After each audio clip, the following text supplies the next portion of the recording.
যুক্তরাষ্ট্রের president Donald Trump আজ white হাউসে ইউক্রেনের প্রেসিডেন্ট ভলোদিমির জেলেনস্কির সঙ্গে বৈঠকে বসতে যাচ্ছেন। এদিকে বেশ কয়েকজন ইউরোপীয় নেতা জেলেনস্কির সাথে এই বৈঠকে যোগ দেবেন বলে জানা গেছে। নিউ ইয়র্ক টাইমস জানিয়েছে, ট্রাম্প সোমবার জেলেনস্কিকে হোয়াইট হাউসে আমন্ত্রণ জানান।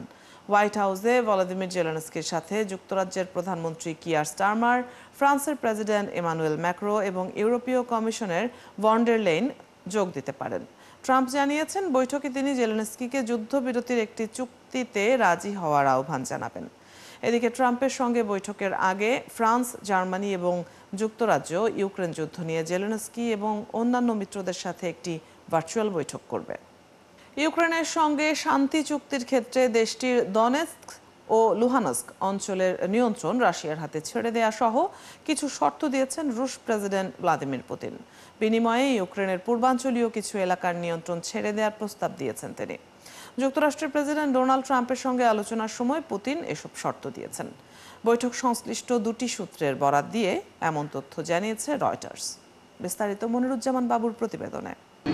রাশিয়া ইউক্রেনের যুদ্ধ কোন পথে শেষ হবে? আলাস্কা বৈঠকের পরে সেই ছবি আরও কিছুটা স্পষ্ট হয়ে গিয়েছে। রুশ প্রেসিডেন্ট ইঙ্গিত দিয়েছেন, রাশিয়ার ভৌগোলিক রাজনৈতিক দাবিগুলি যতক্ষণ মানা না হবে ততক্ষণ যুদ্ধ চলবে। গত কয়েক বছরের যুদ্ধে লুহানস্কের প্রায় পুরো অংশের নিয়ন্ত্রণ নিয়েছে রাশিয়া। ইউক্রেন এখনও দনেৎস্কের গুরুত্বপূর্ণ কিছু অংশ ধরে রেখেছে। সূত্রগুলো বলছে, বৈঠকে পুতিন ট্রাম্পকে বলেন, দনেৎস্ক ও লুহানস্কের বিনিময়ে তিনি দক্ষিণ ইউক্রেনের খেরসন ও জাপোরিঝিয়া অঞ্চলে আর অগ্রসর হবেন না। খেরসন ও জাপোরিঝিয়ার উল্লেখযোগ্য অংশ রুশ সেনারা দখল করে রেখেছে।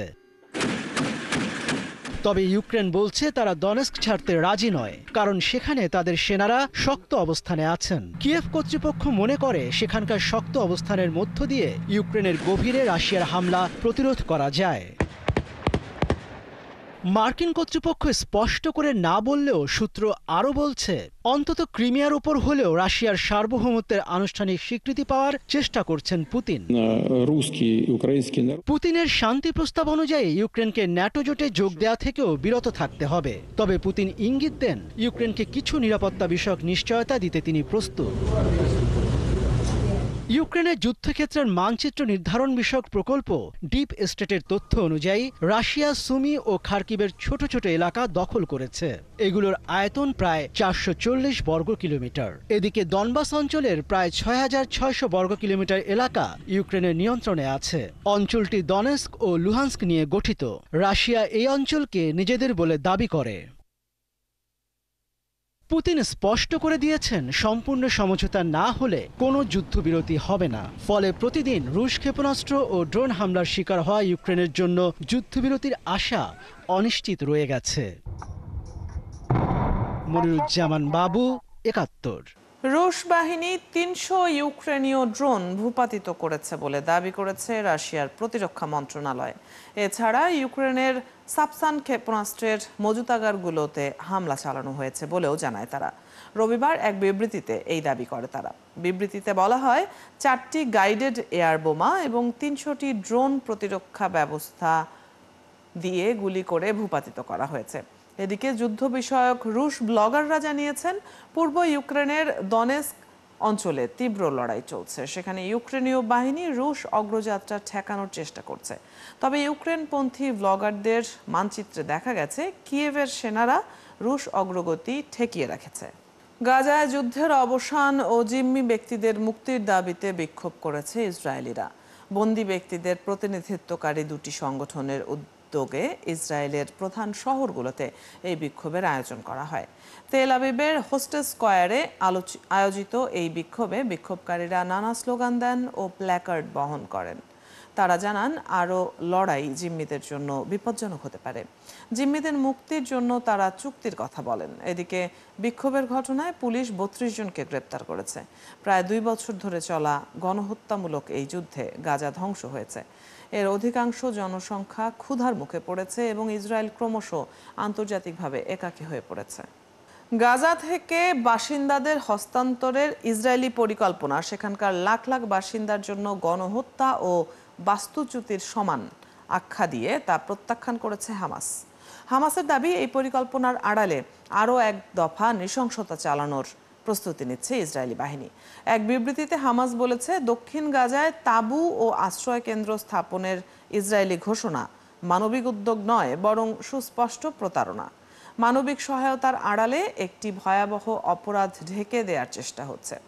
ইসরায়েলি সেনাবাহিনী বলেছে, গাজা সিটি থেকে বাসিন্দাদের দক্ষিণাঞ্চলে সরিয়ে নেয়ার জন্য তাঁবু ও অন্যান্য সরঞ্জাম পাঠানো হচ্ছে, যাতে তারা যুদ্ধক্ষেত্র থেকে নিরাপদে থাকতে পারে। ইয়েমেনের রাজধানী সানার দক্ষিণে একটি বিদ্যুৎ কেন্দ্রে হামলা চালিয়েছে ইসরায়েল। হামলায় বিদ্যুৎ কেন্দ্রে বড় ধরনের বিস্ফোরণ ঘটেছে, তবে এতে কোনো হতাহতের ঘটনা ঘটেনি। ইয়েমেনের সশস্ত্র গোষ্ঠী হুথি নিয়ন্ত্রিত আল মাসিরাহ টিভি জানিয়েছে, রাজধানী সানার দক্ষিণে একটি বিদ্যুৎ কেন্দ্র আগ্রাসনের শিকার হয়েছে, যার ফলে এর কিছু জেনারেটর বন্ধ হয়ে গেছে। বিদ্যুৎ কেন্দ্রের কাছে দুটি বিস্ফোরণ ঘটে। ইসরায়েলি সামরিক বাহিনীর এক কর্মকর্তা জানিয়েছেন, হামলাটি চালানো হয়েছে মূলত ইসরায়েলি নৌবাহিনীর জাহাজ থেকে। ইসরায়েলি সেনাবাহিনীর দাবি, ওই স্থানটি হুথি যোদ্ধারা ব্যবহার করে আসছে। ইয়েমেনের উপপ্রধানমন্ত্রী নিশ্চিত করেছেন যে জরুরি কর্মীরা ক্ষতি প্রতিরোধে সক্ষম হয়েছেন, কারণ বিস্ফোরণের পর বিদ্যুৎ কেন্দ্রে আগুন ধরে যায়। পাকিস্তানের উত্তর পশ্চিমাঞ্চলে মেঘ ভাঙা বৃষ্টির ফলে আকস্মিক বন্যা ও ভূমিধসে মৃতের সংখ্যা বেড়েই চলেছে। এখন পর্যন্ত নিহত হয়েছে ৩২৩ জন।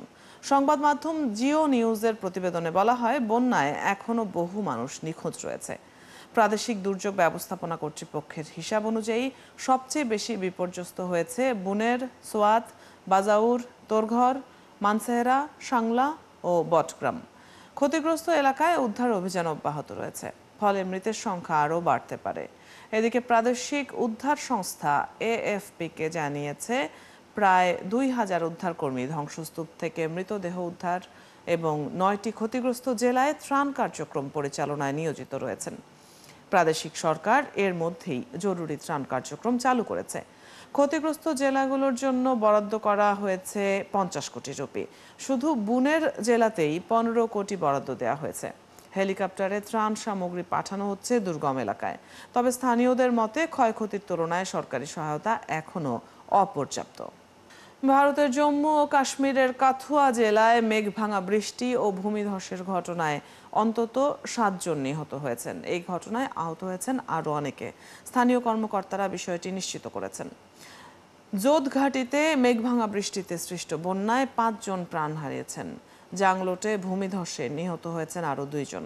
জম্মু কাশ্মীরের কেন্দ্রীয় মন্ত্রী জিতেন্দ্র সিং জানান, প্রাকৃতিক দুর্যোগে জাতীয় মহাসড়কে একটি রেল লাইন ও একটি পুলিশ স্টেশন ক্ষতিগ্রস্ত হয়েছে।